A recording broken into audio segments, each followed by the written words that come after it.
నమస్కారం కంఠారావానికి స్వాగతం. ముందుగా ప్రధాన అంశాలు. హైదరాబాద్ మధురా నగర్లో గ్యాస్ సిలిండర్ పేలుడు, ఒకరు మృతి, ఇద్దరికి గాయాలు.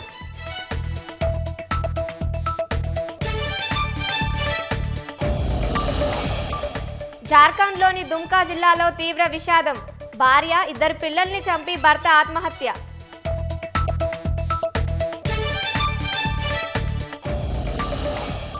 డీఎంకే పార్టీపై టీవీకే అధినేత విజయ్ విమర్శనాస్త్రాలు, వారసత్వ రాజకీయాలకు నిలయంగా మారిందని ఆరోపణ.